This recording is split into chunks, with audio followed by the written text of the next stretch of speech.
Sabi ni Justice Secretary Laila de Lima na may alitan o mano ang tinambangang NBI Deputy Director Reynaldo Esmeralda at ang nasibak na hepe ng NBI na si Magtanggol Gatdula. Samantala, ang kampo naman ni Gatdula ay ginigiit na walang basihan ng tila pagdidiin sa kanya sa nangyaring pananambang. Nakatutok si John Consulta.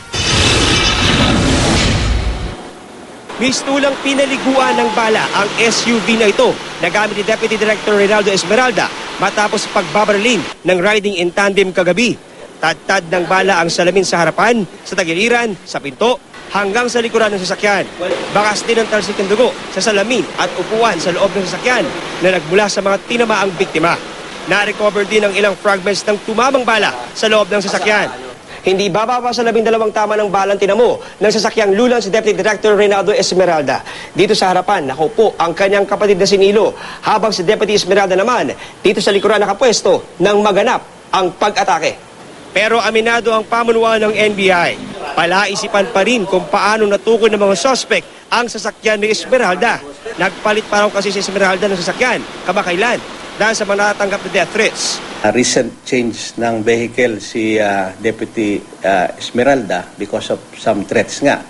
But surprisingly, na-identify pa rin siya as nandun sa particular vehicle na yon and he was assaulted. It's a puzzle really for us. Ang sigurado raw, determinado ang salarin na tapusin si Esmeralda. Paglilinaw ni DOJ Secretary Laila de Lima, wala siyang pinagbibintangan sa nangyaring ambush.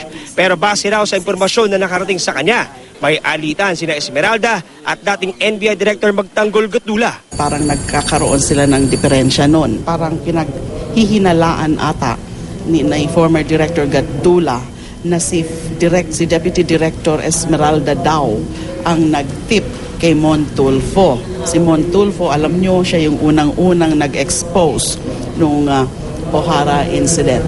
Bukod daw kay Esmeralda, maging siya raw at iba pang opisyal ng DOJ tulad din na Yusek Francisco Baraan at Asek Zabidin Aziz ay nakakatanggap rin ng death threats.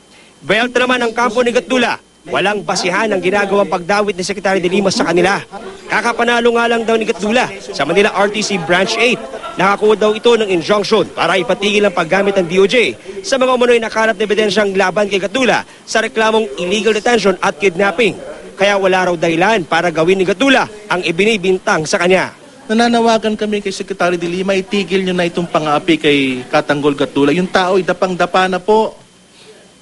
In-accuse nyo na siya bilang kidnapper. Ngayon, i-accuse nyo pa siya ngayon as an assassin. Eh, wag naman. John Consulta, nakatutok, 24 oras.